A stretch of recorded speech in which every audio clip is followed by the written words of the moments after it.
Hace unas cuantas semanas recibí un mail de Juan Antonio que decía lo siguiente, os leo textualmente. A lo mejor se desvía un poco, pero la peli The Big Short creo que explica bastante bien, decía Juan Antonio, cómo el poder conectar distinta información que a priori puede no tener relación puede dar señales de que esté pasando algo, en este caso la crisis de las hipotecas. Así que para empezar suave y no lesionarme, me he puesto este fin de semana la peli The Big Short, que en español se llama La Gran Apuesta, y en el episodio de hoy vamos a hablar de la peli y de la crisis de 2008, posiblemente uno de los ejemplos más crudos de cómo los datos y sus modelos han afectado a la sociedad recientemente. Cojan las palomitas, que empezamos.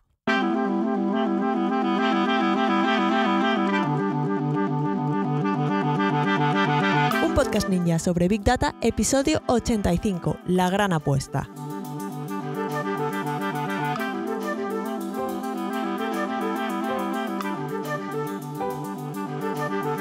Muy buenos días y bienvenidas a un nuevo episodio de un podcast ninja sobre Big Data. El podcast en el que hablamos de Machine Learning, de analítica de datos, de inteligencia artificial, de todo lo relacionado con el Big Data y el mundo de los datos. En este podcast hablamos de inteligencia artificial y de Big Data, ya lo sabéis, de manera normal, alejándonos de las ideas de inteligencia artificial de las pelis, aunque hoy vayamos a hablar de una, del hype y tratando estos temas con los pies en la tierra y con sentido del humor.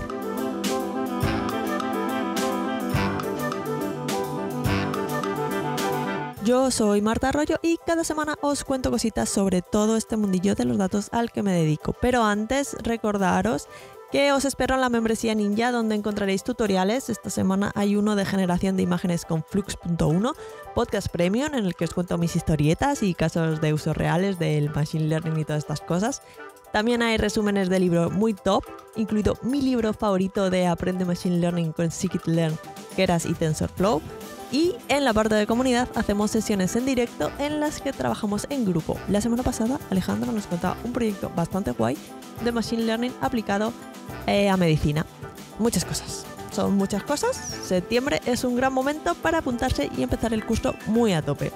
Así que ya sabéis, datos.ninja/comunidad. Ahí tenéis toda la información y si queréis más información me preguntáis. Así que vamos al lío. La Gran Apuesta es una peli de 2015 dirigida por Adam McKay que está basada en el libro The Big Short de Michael Lewis. La película en sí cuenta la historia de varios inversores que predijeron el colapso del mercado de la vivienda en 2007 y además es que se beneficiaron apostando en contra de las hipotecas subprime. Y además de contar con actorazos como Christian Bale, Steve Carell, Jeremy Strong, Ryan Gosling y Brad Pitt, la peli está bastante guay porque explica conceptos financieros complejos que es que no hay quien se entere. Yo personalmente en finanzas me pierdo mucho. Pues estos conceptos, que os voy a hablar de ellos ahora, pues los explican de una manera bastante divertida con cameos de famosos, rollo Selena Gómez y un tono como muy sarcástico. Y además, por si todo esto fuera poco, ganó el Oscar al mejor guión adaptado y tiene un 7,8 en IMDb. Así que bueno, ya solo por esto pues ya merece la pena verla. Pero si además os interesan los datos y los modelos y tal, pues os voy a dar más razones. Porque, bueno, os pongo un poco en contexto. Estamos en los años 2000 y poco, ¿vale? En Estados Unidos el precio de la vivienda pues no hacía más que crecer de manera constante, lo que hizo que la gente asumiera que los precios seguirían subiendo para siempre jamás. Si siempre había sido así, ¿por qué iba a cambiar? Bueno, pues esto unido a bajos niveles de las tasas de interés durante mucho tiempo hizo que las hipotecas fueran más asequibles y entonces pues aumentaba la demanda de viviendas financiadas por hipotecas. Todo el mundo quería comprar una casa porque todo el mundo pensaba que si el precio de la vivienda había estado subiendo durante mucho tiempo, pues la tendencia seguiría así. No había ninguna razón por la que esto fuera a cambiar. Así que todo el mundo pensaba, pues invertir en una casa es negocio redondo. 100%. No vamos a negar que parece bastante apetecible comprar una casa hoy si asumimos que va a valer más mañana, especialmente si los intereses que vamos a tener que pagar por la hipoteca no son particularmente altos. Eso por un lado. Por otro lado, los ingresos de los hogares americanos habían aumentado a finales de los 90 y por tanto más gente podía permitirse meterse en una hipoteca. Pero estos ingresos no subían al mismo ritmo que el precio de la vivienda. Y si paramos aquí y analizamos los datos, vemos que casas cada vez más caras, compradas por gente cuyo nivel de ingresos no aumenta mucho en comparación, no tiene muy buena pinta para el que presta el dinero. Entonces aquí, ojo. Porque claro, en un momento dado a los compradores que van cada vez más justos les puede venir un imprevisto y dejan de poder pagar su hipoteca. Entonces los que prestaban el dinero, los bancos en principio, habrían sido los primeros interesados en controlar el riesgo de prestárselo a alguien que después no fuera a ser capaz de asumir el pago de esa hipoteca. Esto parece todo lógico. Pero aquí viene otro giro de guión. Imaginad que un banco concede 100 hipotecas a personas que compran casas. Cada mes los dueños de esas casas pagan al banco una parte de su préstamo más los intereses del préstamo. Entonces, en esta situación, el banco tiene dos opciones. Uno, mantener las hipotecas y recibir los pagos mensuales durante muchos años de la gente que ha comprado las casas. O dos, titularizar las hipotecas. La primera opción es un rollo para los bancos, así que esa la vamos a descartar. Hipotecas a 50, 60 años, esperar 60 años a que te devuelvan el dinero que has prestado, es que eso no tiene ninguna gracia. Entonces el banco tomaba todas esas hipotecas y las agrupaba en un paquete. Luego convertía ese paquete en unos bonos, que eran como trozos del paquete completo, y cada trozo representaba una pequeña parte de todas esas hipotecas agrupadas.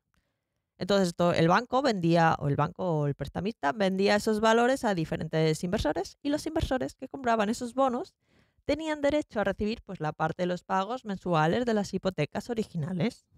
El banco recuperaba de inmediato una gran parte del dinero que prestó originalmente al vender estos valores a los inversores, y además, al vender los bonos, pues transfiere parte del riesgo de que los dueños de las casas no puedan pagar sus hipotecas pues, a los inversores. Parece buena idea. Por otro lado, los inversores recibían pagos regulares basados en los pagos que los dueños de las casas hacen en sus hipotecas. Y los bonos estaban respaldados por muchas hipotecas diferentes, por lo que de cara al inversor el riesgo se distribuye. Si deja de pagar uno, pues al final tienes otros muchos que siguen pagando, entonces más que bien vas rentabilizando tu inversión. Porque en principio, en un paquete de muchas hipotecas hay solo alguna que tiene un riesgo más alto de impago, las conocidas como hipotecas subprime, pues no pasa nada porque hay muchas otras de bajo riesgo que más o menos compensan. Así que así, a priori, parecía una estrategia ganadora tanto para los bancos o prestamistas como para los inversores. Pero el tema es que como todo el mundo asumía que el precio de la vivienda no iba a dejar de subir nunca, y la capacidad de los bancos para vender rápidamente todos estos préstamos que había concedido en forma de hipoteca a otras instituciones financieras, inversores en forma de bonos, pues como lo podía deshacerse de esa deuda de manera tan rápido, pues eliminó los incentivos, todo esto, para garantizar la calidad de los préstamos. Total, que si el propietario dejaba de pagar, el resultado ya no iba a figurar en las cuentas del banco. Así que para el banco, cuantas más hipotecas concediera, pues mejor. Por lo que cada vez más gente a la que antes no le habrían concedido una hipoteca ni de casualidad, porque era bastante probable que no pudiera pagarla en un momento dado, pues comenzó a recibir estos créditos. Y entonces, claro, cada vez había un porcentaje mayor de hipotecas subprime, o sea, de hipotecas que tenían riesgo de impago, en los paquetes que os comentaba antes. Y entonces para los inversores, como el porcentaje de hipotecas subprime era mayor, y entonces igual había más personas que pues, no podían pagar la hipoteca, pues igual iba a ser menos apetecible invertir en eso. La solución, entre comillas, pues vamos a crear un nuevo producto financiero más complejo, con nombre más chungo, como las obligaciones de deuda colateralizada o CDOs, que además de hipotecas agrupaba a otro tipo de préstamos, o los vehículos de inversión estructurados. Y bueno, cosas demasiado chungas para el primer episodio de la temporada y que tienen que ver más con finanzas que con datos. Pero bueno, ya os imagináis, obligaciones de deuda colateralizada, vehículos de inversión estructurado, esto pues es complicado de entender. El tema es que la idea se sostenía siempre y cuando el porcentaje de hipoteca subprime en el paquete pues no fuera muy grande. Y, spoiler, esto es lo que finalmente pasó. Muchas de esas hipotecas agrupadas y productos financieros derivados complejos acabaron estando formando por hipotecas de alto riesgo. Y cuando muchos dueños de casas dejaron de poder pagar sus préstamos, los bonos perdieron gran parte de su valor y esto contribuyó al colapso del sistema financiero. ¿Y cómo puede ser que nadie lo viera venir o que no hicieran nada para evitarlo? Al final los bancos y los inversores tenían los datos y habían creado modelos para entender el valor de todos estos productos financieros complicados como las CDOs. La idea de distribuir el riesgo y ser capaces de vender rápidamente los préstamos a otras instituciones, pues estaba bastante bien, la idea se sostenía. Pero al fin y al cabo estos modelos, también los de Machine Learning, los modelos estos financieros y los de Machine Learning, esto es propio de los modelos en general, pues los modelos no dejan de ser una simplificación de la realidad. Y para simplificar la realidad y modelarla, se utilizan suposiciones. Cositas que asumimos por ciertas y que luego nos pueden explotar en la cara. Así que muy importante tenerlas siempre en mente. Por ejemplo, asumir que como el precio de la vivienda lleva subiendo muchos años, va a seguir subiendo. O asumir que si una persona no paga su hipoteca, eso no afectará a la probabilidad de que otra persona deje de pagar su préstamo. Es decir, que ambos sucesos son cosas independientes. Cuando en realidad es más parecido a un efecto dominó. Cuando una casa entra en ejecución hipotecaria, se vende a un precio menor, lo que puede disminuir el valor de las propiedades cercanas. Y si los valores de las propiedades cercanas caen, los vecinos que tenían préstamos basados en un valor más alto de sus casas se encuentran con propiedades que valen menos que la hipoteca que están pagando, lo que aumenta el riesgo de impago. ¿Veis? Suposiciones, asunciones que nos explotan la cara. Y es que al procesar datos para diseñar un modelo de Machine Learning y durante la creación del mismo, inevitablemente hacemos suposiciones. Cuando seleccionamos una arquitectura de modelo frente a otra, estamos suponiendo cosas, estamos metiendo ahí automáticamente un conjunto específico de características y de relaciones que suponemos que van a tener los datos y que influirán en cómo el modelo va a interpretar y responder ante el problema. Evidentemente estas suposiciones son necesarias porque si no suponemos nada no podemos modelar nada, no podemos llegar a crear un modelo. Pero tenemos que tenerlas muy en cuenta porque pueden ocultar riesgos o patrones importantes que podemos pasar por alto. El ejemplo de la crisis de las hipotecas subprime y el uso de los modelos financieros pues, que estaban construidos sobre supuestos erróneos, como creer que los incumplimientos de pago pues eran eventos independientes.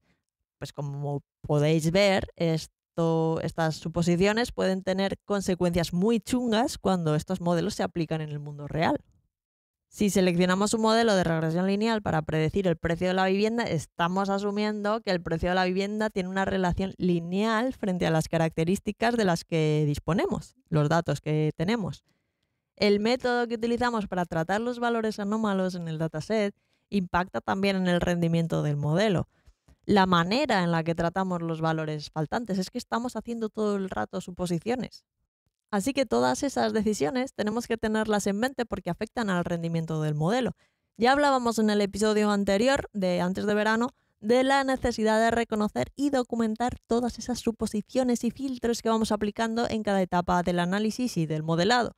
Recordad que la transparencia en nuestras decisiones y la comunicación con el equipo es clave para cualquier ninja de los datos. Si no, todas estas suposiciones o alguna de ellas que puede ser clave en un momento dado, pues si la gente no las conoce, si nos las guardamos para nosotros y se nos olvidan, pueden mandar el modelo a paseo. En la película de la gran apuesta, los modelos financieros que modelaban ahí todo el mercado inmobiliario y los bonos y los CDOs y todas esas cosas, pues decían que no, era una burbuja, que no iba a pinchar, que todo iba a seguir yendo bien, porque algunas de las suposiciones en las que se basaban eran erróneas. Pero algunos inversores, como los personajes interpretados por Christian Bale y Steve Carell, empezaron a darse cuenta de que el mercado inmobiliario estaba basado en hipotecas que eran de alto riesgo en realidad, que el precio de la vivienda estaba subiendo a un ritmo mucho mayor que los salarios de las familias. y que tarde o temprano pues esto iba a explotar. Así que estos inversores apostaron en contra del mercado hipotecario mediante la compra, ojo con este nuevo concepto, de permutas de incumplimiento crediticio o CDS, que era un tipo de seguro contra el impago de los productos financieros derivados de la titularización de las hipotecas, los CDOs y todas estas cosas.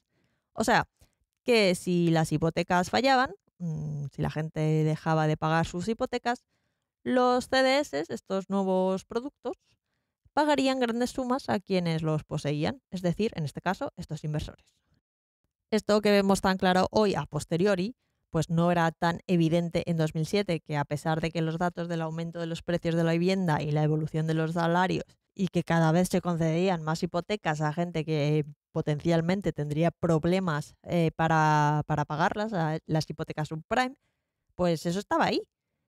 Pero los modelos financieros del momento pues decían que eso iba a seguir una tendencia determinada. O sea, la gran mayoría confiaba ciegamente en esos modelos, en la estabilidad del mercado, y a estos inversores que estaban apostando en contra del sistema, que decían yo voy a comprar pues estos productos financieros que son seguros contra el impago, pues los trataron de locos.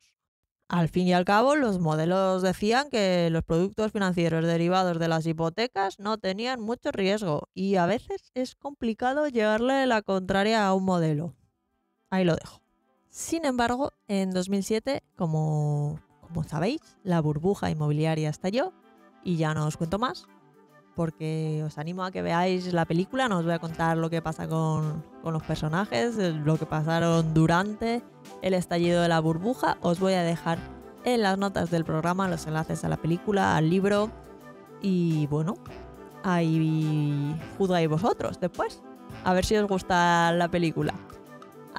Lo que espero es que os haya gustado el episodio, y si os animáis a ver la peli, pues ya me contaréis. Me podéis dejar un comentario en Spotify, que ya puedo contestar y todo. Han evolucionado Spotify.